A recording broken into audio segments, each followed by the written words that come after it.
Break के बाद एक बार फिर से आपका स्वागत है और बढ़ेंगे खबरों की ओर। बदलते दौर के साथ लोगों की संवेदनाएं जैसे खत्म हो चुकी हैं। यही वजह है कि लोग थोड़ी थोड़ी बातों पर गुस्सा हो जाते हैं और किसी भी हद तक गुजर जाते हैं। इसका अंदाजा उत्तर प्रदेश के ललितपुर जिले से आई एक खबर से लगाया जा सकता है, जहां एक हैवान पिता की करतूत सामने आई। बताया यह जा रहा है कि पिता ने बेटी की बेरहमी से पिटाई कर दी और 10 साल की बेटी को रस्सी से उल्टा लटकाकर पीटने के आरोप में गिरफ्तार किया। वहीं एसएचओ राजा दिनेश सिंह ने बताया कि पिता ने बात नहीं मानने पर पहले बेटी को डांटा और फिर रस्सी से बांधकर उल्टा लटका दिया। इसके बाद उसे जमकर पीटा। इस दौरान आसपास के लोगों ने घटना का वीडियो बना लिया और सोशल मीडिया पर वायरल भी कर दिया। वही वायरल वीडियो का संज्ञान लेते हुए पुलिस ने आरोपी पिता को गिरफ्तार कर लिया है और अदालत में पेश करने के बाद उसे जेल भेज दिया। पुलिस ने बताया कि व्यक्ति आए दिन बच्ची से मारपीट करता था। बीते दिन भी उसने किसी बात को नहीं मानने पर उसकी उल्टा लटकाकर पिटाई कर दी। पिटाई से बच्ची के शरीर में कई जगहों पर चोटें आई हैं। इस घटना से वो डरी हुई नजर आ रही। वीडियो जानकारी में आया था जिसमें एक व्यक्ति अपनी 11 वर्षीय पुत्री के साथ मारपीट करता हुआ नजर आ रहा है। तत्काल संज्ञान लेते हुए इसमें थाना बार पर अभियोग पंजीकृत कराया गया है और उस व्यक्ति को तत्काल गिरफ्तार किया गया, जिसका नाम गोविंद दास पुत्र हुक्म सिंह, जो कि ग्राम धमना का रहने वाला है। और जानकारी में है कि यह व्यक्ति शराबी किस्म का है। इसको गिरफ्तार करके आवश्यक वैधानिक कार्रवाई की जा रही है। और खबर पर अधिक जानकारी के साथ संवाददाता आशीष तिवारी फोन लाइन पर हमारे साथ जुड़ चुके हैं। आशीष, देखिए ललितपुर से ये खबर आ रही है, बेटी को बांधकर बुरी तरीके से ये पिटाई करता है बाप। क्या है आखिर ये पूरा मामला? जी देवा, हम आपको बता दें कि ये पूरा मामला बार थाना बार का है, जहां जामुन धाना गांव है। उसमें एक व्यक्ति जो नशा का आदी है, उसने अपनी बेटी को नशे में चूर होकर उल्टा लटका के पिटाई की है। देखिए, इस बात को संज्ञान में लिया गया और लोगों ने वीडियो बनाया, तो वीडियो क्या कह सकते हैं कि जिस तरह से गिरफ्तारी हुई है पिता पर, क्या कुछ कार्रवाई हो सकती है आगे? जी अभी जो सीओसी तालबेट है, उन्होंने बताया है कि उसकी गिरफ्तारी कर ली गई और संबंधित धाराओं में उस पर मामला दर्ज किया जा रहा है। और प्रकरण की जो भी संज्ञान में जो वीडियो वायरल हुई है उसको देखते हुए उन्होंने गिरफ्तारी की है और वो जांच में जुटे हुए हैं। देखिए, ये हैवान पिता की जिस तरह से करतूत सामने आई है, जाहिर तौर पर कि देखिए समाज पर गलत संदेश जाता है कि आज भी बेटियों पर हाथ उठाया जा रहा है, बुरी तरीके से मारपीट की जा रही है, वो भी छोटी छोटी बातों पर। क्या कहना चाहेंगे? जी हाँ, बिल्कुल। जहाँ महिलाओं को और बालिकाओं को बचाने का काम किया जाता है कि लेकिन यहाँ पे इस प्रकार की वारदात बिल्कुल शर्मसार कर रही है। और एक पिता जो बेटी को मारता है, निश्चित तौर पर पूरा समाज शर्मसार करने वाली ये घटना है, क्योंकि जहां बालिकाओं को बढ़ावा देने के लिए लगातार प्रशासन सरकार बढ़ावा दे रही है, वहीं इस प्रकार की घटना अगर सामने आती है तो बहुत ही निंदनीय कार्य है।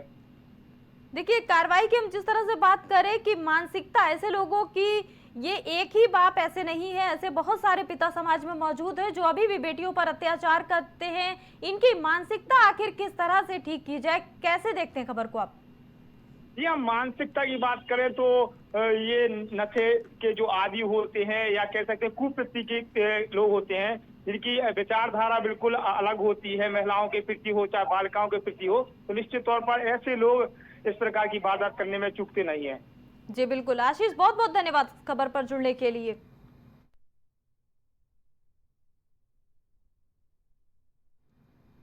संभल में पिछले 60 सालों से मुस्लिम परिवार ही रावण बना रहा है। बताया ये जा रहा है कि संभल के मियां सराय मोहल्ले के रहने वाले इंतखाब को रावण के पुतले बनाने में महारत हासिल है। खास बात यह है कि इनका परिवार पिछले 60 सालों से रावण के पुतले बना रहा है और यही इनकी रोजी रोटी भी है। दशहरा आने से करीब 1 महीने पहले ही इनका परिवार रावण बनाने में जुट जाता है और हर साल विजयदशमी पर बुराई के प्रतीक रावण को जलाया जाता है। संभल के रामलीला मैदान और आसपास के स्थानों पर दहन होने वाला पुतला मियां सराय का मुस्लिम परिवार ही बनाता है।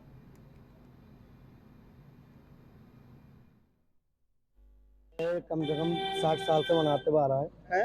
बाल दादा हमारे 60 साल से मनाते हुए आ रहा है। हम तो 15-20 साल से कर रहा है। दादा परदादा के टाइम से बनता आ रहा था, हाँ। 50-60 साल से बनाते आ रहा है। हाँ ठीक। तो किस किस के पुतले बनाते हैं आप? मेघनाथ का बनाते हैं और रावण जी का, और उसका ध्यान पे नहीं है, एक और है कुंभकर्ण। कुंभकर्ण का बनाते हैं। अच्छा सर, अब जो आप बना रहे हैं दशहरे को लेकर, तो कितने दिन से अब बना रहे हैं अभी हम कम से कम 1-1.5 महीना हो गया काम करते हुए घर के अंदर। हाँ पुतले बनाते हैं आप? बनाते हुए 1.5 महीने से ज़्यादा हो गया है काम करते हुए। अभी तैयारी चल ही रही है। अच्छा ये बताओ, एक पुतला बनाने में कितना लागत आती है? कम से कम 20-25 हज़ार की लागत आती है। और खबर पर अधिक जानकारी के साथ संवाददाता मुबारक अली हमारे साथ जुड़ चुके हैं।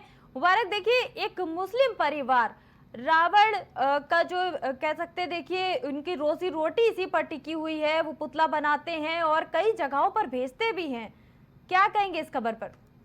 आपको बता दूं, जनपद संभल के मेयर सराय का पूरा ये मामला है, और जो मुस्लिम परिवार पूरा ये जो पुतला बनाता है, रावण का पुतला बनाया जाता है, अलग अलग संभल जिले में अलग अलग जगहों पर ये पुतले जाते हैं, और इस त्योहार के लिए इसे भी बनाया जाता है, जो बनाते हैं लोग। और बनाने के बाद में जो कारीगर हैं वो मुस्लिम कारीगर हैं, कम से कम 1 महीना पहले से तैयारी करते हैं इसकी। और दूसरी तरफ जो राजनीति के बयान सामने आते हैं, जो अलग अलग में जो भेदभाव होता है लोगों में, तो उस भेदभाव को लेकर ये मुस्लिम परिवार ये काम करता है। जी मुबारक, अगर जानना चाहें कि देखिए ये जिस तरह से हम तस्वीरों में देख पा रहे हैं, काफी बड़ी संख्या में ये पुतले बनाते नजर आ रहे हैं लोग, मुस्लिम परिवार है ये पूरा।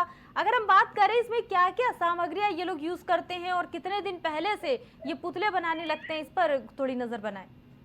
इसमें पुतले ये बनाते हैं, जो मुस्लिम परिवार पुतले बनाता है, और इसमें काफी कम से कम 1 महीना लग जाता है बनाते, और काफी लागत का खर्चा भी आता है इसमें। जब ये उसका त्योहार का टाइम आता है, जब उसके बाद अलग अलग जगह पर ये भेजे जाते हैं। देखिए अगर हम बात करें कि इनका जो व्यापार है, क्या सिर्फ 1.5 महीने पहले से ही या पूरे साल इससे जुटे रहते हैं ये पुतला बनाने के लिए, क्या कहेंगे? जैसे त्योहार आते हैं कि अलग अलग कोई ऐसे के कारीगर होते हैं, तो कारीगर इस तरीके से ये काम करते हैं। जो अब जो इन्होंने कारीगरों ने जो लगा है, तो करीबन इन्हें बनाने में 1 महीना लग गया है पूरा। और दूसरी तरफ जो जैसे त्योहार आते हैं, जैसे कोई मुहर्रम का पर्व हो या कोई इसका पर्व हो, तो ये कारीगर ये काम करते हैं। जी बिल्कुल, देखिए भेदभाव बिना किए, ये चाहे मुस्लिम का त्योहार हो चाहे किसी भी धर्म का त्योहार हो, जिस तरह से आपने बताया कि ये कारीगर ये सिर्फ बिना किसी भेदभाव के अपना काम करते हैं और लगन के साथ करते हैं। जिस तरह से खूबसूरत तस्वीरें हम देख पा रहे हैं टीवी स्क्रीन पर।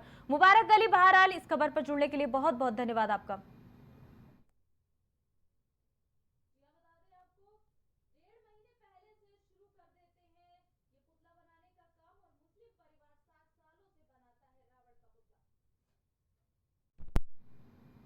सुल्तानपुर के कोतवाली देहात के तिवारीपुर गांव में अनुज वर्मा हत्याकांड में आज पीड़ित परिजनों को समाज सेवी और नेताओं ने मरहम लगाया। बताया जा रहा है कि मृतक की मां हीरावती ने भाजपा, अपना दल और निषाद पार्टी के पदाधिकारियों के सामने पुलिस की कलई खोली। आज कोतवाली देहात के शिवपुर कोटिवा गांव पहुंचे प्रतिनिधियों को मृतक हीरावती ने सच्चाई बताते हुए कहा कि कमरे में संदिग्ध परिस्थितियों में लड़की के साथ असली जो हत्यारोपी है वो बंद था, बाहर से कुंडी लगी थी। मेरे बेटे को लगातार फोन करके मुख्य हत्यारोपी द्वारा बुलाया गया और मृतक बेटे ने दरवाजा खोला, जिसके बाद कमरे से बाहर आरोपी दिलीप तिवारी ने पहले लड़की की मां को मारा पीटा और 4 लोगों के साथ उनके बेटे की हत्या कर दी। दिलीप तिवारी शिवानी के घर में रहे हैं, शिवानी के साथ रहे हैं। दिलीप तिवारी फोन करें मेरे अनुज के पास, अनुज जात नारायण बार बार फोन करें, मारे धमकी दें, अनुज डर के मारा दरवाज़ा खोल दें। अनुज का फिर सनी मिल के दिलीप मिल के पहले से कुल्हाड़ी वहाँ रखा था घास में। फोन दिलीप सामने खड़ा होकर फ़ोन में जहाँ सा दे रहे थे, और उसके बाद उस सनी ने गटर खा आरोपी है वो अनुज को यहाँ से बुला के ले गया, और गांव के बाहर पहले से ही लोग खड़े थे, कुल्हाड़ी छुपा के रखे थे, और वो उस लड़के से दिलीप आगे बात करते रहे, पीछे से उस लड़के ने वार कर दिया, 2-3 कुल्हाड़ी मारा उसको और उसकी हत्या हो गई। इन लोगों को जब पता लगा, वो लड़का अपने यहाँ नलिहाल में यहाँ रहता था, इन लोगों को पता लगा, और इसके पिता यहाँ रहते नहीं थे, पिता थे इसके सूरत में, उनको भी सूचना गई, वो भी आई। माँ इनकी बेसुध हो गई थी। जो उनके समझ में आया, लड़के के मामा ने उनसे लोग दस्तखत कराए, उन्होंने एप्लीकेशन थाने पे दिया।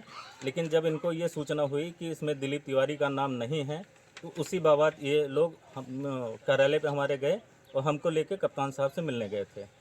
परिजन से आज आप मिले हैं, उनको आश्वासन क्या दे रहे हैं आप? परिजन से हम मिले हैं, उनको आश्वासन दे रहे हैं कि अगर सोमवार तक इस घटना में जांच में कुछ बढ़ोतरी नहीं हुई तो हम इनके परिवार को लेकर फिर से एक बार कप्तान साहब से मिलेंगे और ये बात रखेंगे कि इसकी जल्द से जल्द जो है, अगर वो आरोपी है तो उसको जेल भेजा जाए। थाना कोतवाली देहात के एक गांव में झगड़े की सूचना प्राप्त हुई, जिसमें एक व्यक्ति की मृत्यु हो गई।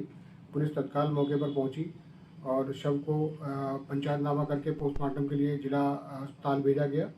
परिजनों की तहरीर पर मुकदमा पंजीकृत कर लिया गया है। नामजद 3 अभियुक्तों को हिरासत में लेकर के आवश्यक विधिक कार्रवाई की जा रही है।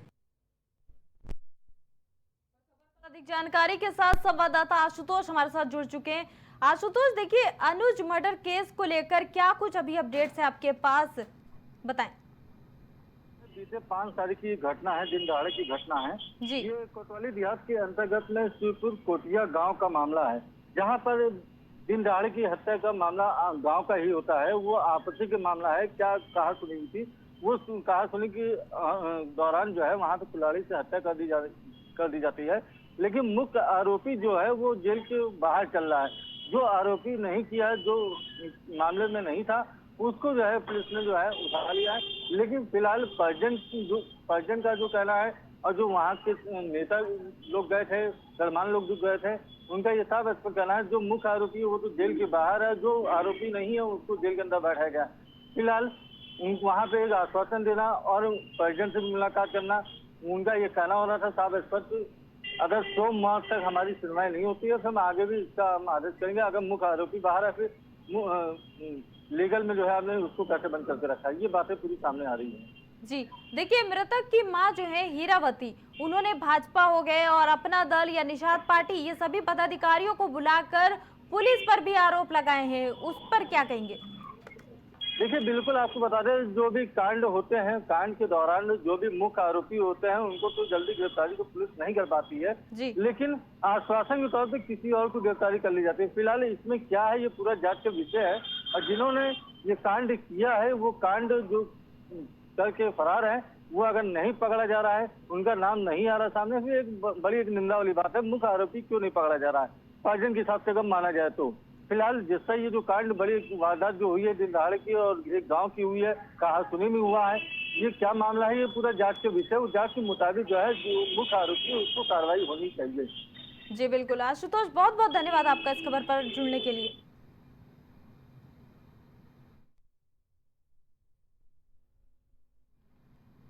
और प्राइम उत्तर प्रदेश में अभी के लिए इतना ही। बाकी तमाम खबरों के लिए आप देखते रहिए प्राइम टीवी।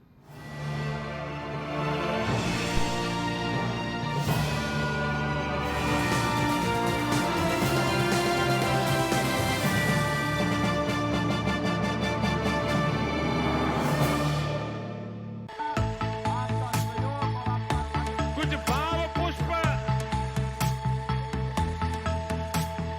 आप देख रहे हैं प्राइम टीवी, सच साहस सरोकार। छोटेलाल, सरपंच जी, ये छोटेलाल बीमार क्यों नहीं पड़ा? कोई माता के वरदान होंगे, कोई जादू तो ना किया होगा। ए छोटेलाल, जाता क्यों नहीं रही अस्पताल? अरे हम कभी बीमार ही नहीं पड़ते तो काहे जाएं? कोई जिनविन है इसके पास? है। हाँ। अरे कोई जिनविन नहीं है हमारे पास, छोटी सी चीज है बस। वो क्या? साबुन? हाँ, साबुन। हमेशा अपने गंदे हाथ धोते हैं साबुन से, इसीलिए तो गंदगी से होने वाली बीमारियां हमारे आसपास भी नहीं फटकती और हम कभी बीमार नहीं पड़ते। ये छोटेलाल तो बड़ा काम कर गया। छोटेलाल का नाम बदल के हम रखते हैं बड़े लाल। आप भी छोटे से साबुन से बड़ा सा काम करें। शौच करने या बच्चों को शौच करवाने के बाद, खाना खाने और खिलाने से पहले साबुन से खुद भी हाथ धोएं और परिवार में भी सबको इसकी आदत डालें। ज्यादा जानकारी के लिए आशा, एएनएम या आंगनबाड़ी दीदी से बात करें। झारखंड सरकार द्वारा जनहित में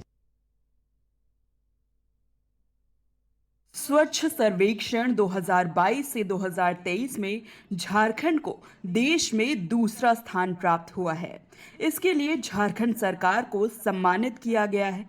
नई दिल्ली स्थित तालकटोरा स्टेडियम में राष्ट्रपति द्रौपदी मुर्मू की मौजूदगी में केंद्रीय आवासन एवं शहरी कार्य मंत्री हरदीप सिंह पुरी ने स्वच्छ सर्वेक्षण 2022 से 2023 में झारखंड को 100 शहरी निकायों वाले राज्यों में देश के सेकंड टॉपर राज्य का सम्मान प्रदान किया।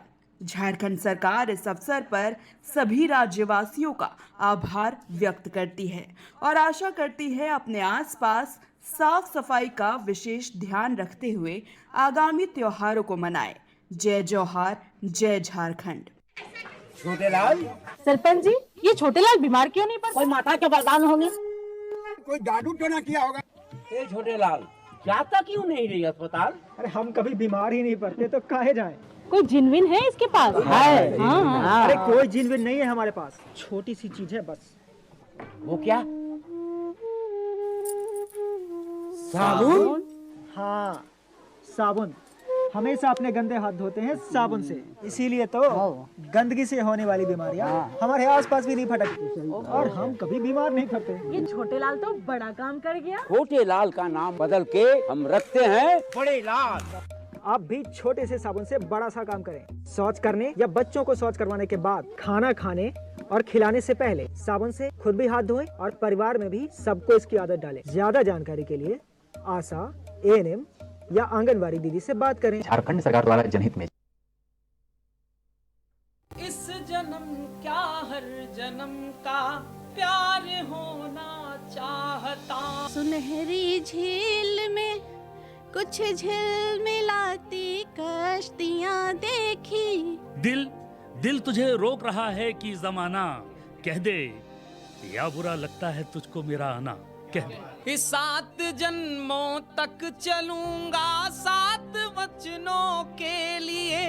ये मौसम आशिकाना है, चले आओ कहीं से तुम। राज़े हयात क्या है समझना है, अगर तुझे पानी के बुलबुले पे नजर डालकर तो देख। एक लड़की साथ चलने के लिए तैयार है। पपीहा मन का छेड़े है, तुम्हारा नाम ले लेकर। जीते जी मेरा लहू सर्द नहीं हो सकता, मैं जमाने की कभी गर्द नहीं हो सकता। देखते रहिए क्या कहने और देखते रहिए प्राइम टीवी।